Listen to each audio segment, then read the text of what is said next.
What is up, YouTube? My name is Joystick Overwatch. I have a brand new educational video for you today. I'm going to be talking about Reinhardt. This is a hero that I've been playing for a very long time. I've been a top 500 main tank player since about Season 5, and it's already Season 21 now, so I have a lot of top 500 experience as a main tank player, and my main hero has always been Reinhardt, so I just need to get out as much content as I can about this hero and make sure you guys start to learn something from me.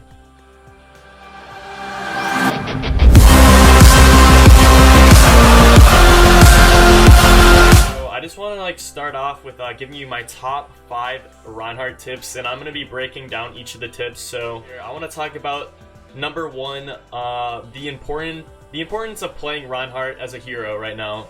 So what you guys need to know is that Reinhardt is basically the anchor of the team, and what I mean by that is everyone kind of focuses around Reinhardt when you play him, and you have to recognize that he's kind of a leader as a hero, and he's a leader, you know, in basically every aspect of when you run a composition around him.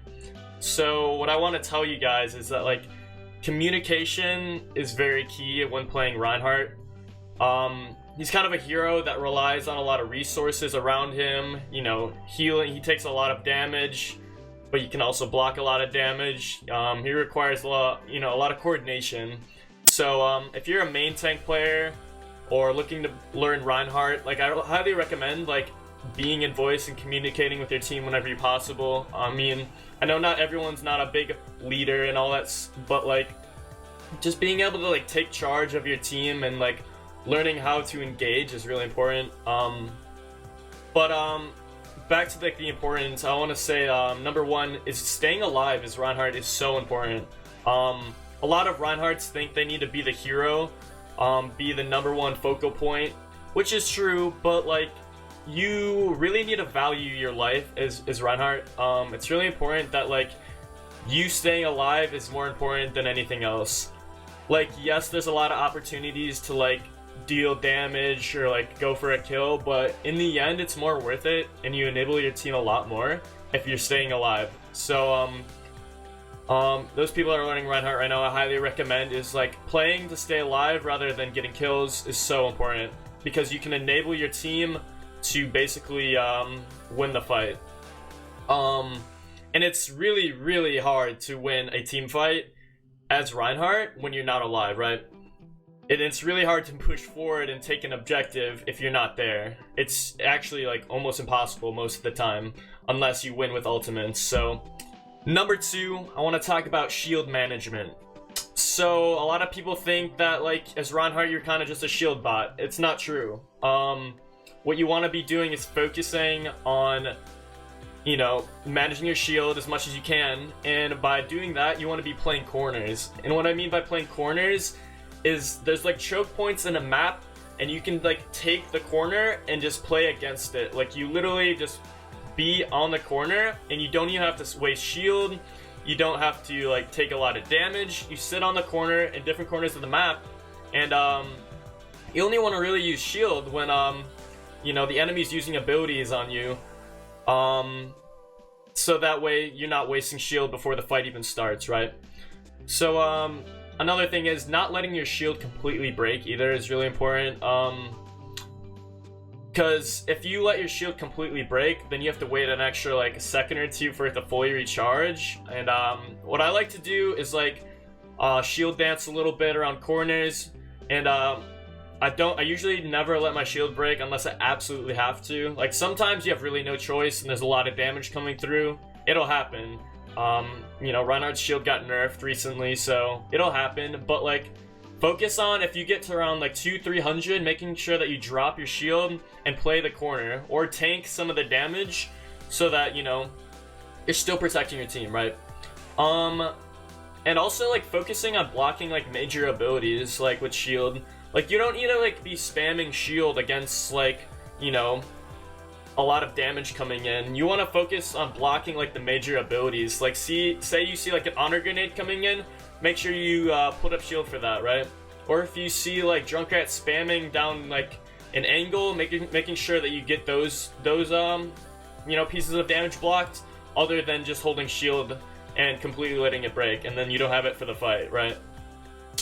And also, like, people like get confused about like what damage should I be tanking as a tank, and some of the times you want to actually be taking damage like with your shield down, right?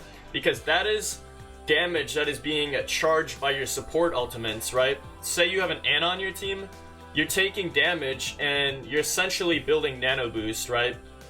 And eventually that nano boost is probably going to be put onto you as Reinhardt, right? So you got to be aware of like damage that you're not taking or you are taking when you have shield down. And some of that damage is good, right? So it helps build your support ultimates, because if you're basically blocking everything and you're playing your shield perfectly, then you're not really building support ults, you know. Number 3, I want to be talking about Earth Shatter as an ultimate ability. So I always try to look for like Fire Strike opportunities to build Earth Shatter. There's always opportunities to build it. Just make sure that like you're not try not to hit Fire Strikes onto like Zarya bubbles as much as possible. That means you're charging the enemy Zarya. Obviously, she's gonna be doing more damage to you. So I try to like pre-Fire Strike before fights. I like to line up Fire Strikes through little like rooms to make sure they land perfectly.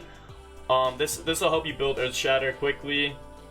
And if you have like an Orisa on your team, you can combo pull with Fire Strike, builds Earth Shatter so fast. But when you're trying to land an Earth Shatter, usually the best time to do it is I don't really love to go for when Reinhardt Fire Strike is pretty predictable nowadays, but like if you can guarantee shield break and then land the Earth Shatter, that's always a good option. And make sure that when you're landing your Earth Shatter that you're not trying to get a 6k every time. Really what you want to be looking for is like 1 or 2 secured kills with Earth Shatter. It's not about getting a huge shatter. Yes, it'll happen, and yes, it's awesome when it does, but like if you can secure at least 1 kill, you guarantee a team fight win with Earth Shatter. So making sure that like you can, you know, land a good shatter like either away from the enemy Rein, or also a really good idea is taking flanks with Earth Shatter. This is really underrated. If you know your team has a good position on the enemy team, looking for a flank shatter is always important. Like I've turned so many games into wins based off all my flanking opportunities as Reinhardt.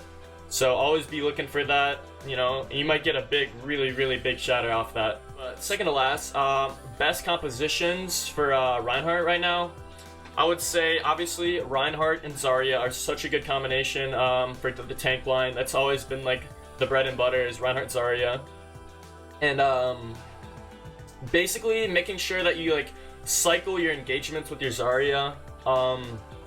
If your Zarya wants to like build energy before the fight, make sure, you know, you're taking the damage when you have bubble on you, and then waiting until you have bubbles again to take the engagement.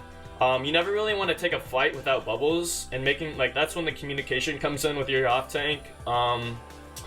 Reinhardt and D.Va is okay right now, and I would say like it's not like optimal running Reinhardt D.Va, but it's possible on like more of high ground maps, say like Watchpoint Gibraltar, New Bani.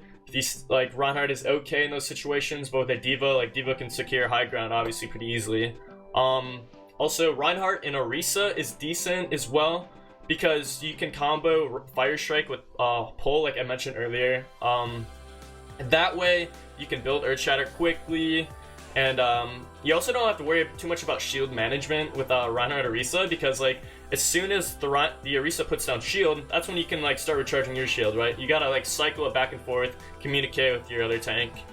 And lastly, Reinhardt Sigma is okay. I don't love it, but like it can work if you know, your other tank player doesn't play Orisa or the other tanks, and if you're stuck in a situation with Reinhardt Sigma, it's not actually as bad as you think, right? You can kind of do the same thing where you cycle shields out. If Sigma has shield up, you can have your shield down. Also, if Sigma uses his ult, Gravitic Flux, it pulls the enemy in the air. And say the Sigma pulls a Reinhardt in the air, you can time Reinhardt's pin halfway through the ultimate, and actually when the Reinhardt slams down, you can get a free pin on the Reinhardt, and it's usually a kill, right? And then you look for an Earth Shatter after that and clear the entire team if they're not all dead already, right? So those are just important things to think about. My last tip, number 5, is probably like when to not play Reinhardt. Like, yes, Reinhardt is a very strong hero, but I don't think he's good in every situation. Especially like high ground situation maps, like Watchpoint Gibraltar is one that comes to my mind right now that's in the map pool. You know, very, very, like high ground reliant maps. He's really not that strong. He's really good at like taking narrow objectives like King's Row, Lijiang Tower, Control Center, you know, places where you actually can get some value. Also, I don't think Reinhardt is great into dive. Say the enemy is running a dive composition, you kind of are like swinging at basically nothing because the enemy's objective is to dive your backline, right? So what you want to really focus on is maybe like playing slower, you know, kiting the engagement, meaning like you have to back up as soon as the dive comes in, so you kind of catch the dive as Reinhardt, which is okay, it works. I've made it work. But you know, you kind of have to play slow, or even consider switching off the hero and like either mirroring the dive comp or playing like a bunker comp to counter the dive composition, right? Also, lastly, I want to say playing Reinhardt without a Lucio is not ideal either. Lucio really enables Reinhardt to get like positioning, like taking a fast engagement or getting out when you need to. And like without a Lucio, it's really hard to get value on Reinhardt. It's possible if you play really smart, and like play your like positioning really well and like playing your corners. But like other than that, like I highly recommend like having Lucio with the Rein. And lastly, I just want to wrap things up by saying Reinhardt is a very strong hero and more easy to learn than you think. I've been playing Reinhardt for so long, and if you guys have any questions, like please leave them in the comment section on like, you know, anything that I missed out on in this video. I'll be having a lot more videos like this, trust me, and more in depth, in detail. But yeah, I also stream Monday, Wednesday, Friday, and Sunday, so if you guys want to see some live gameplay of Reinhardt, I'll be there. But yeah, thank you guys for watching. I'll see you guys in the next video.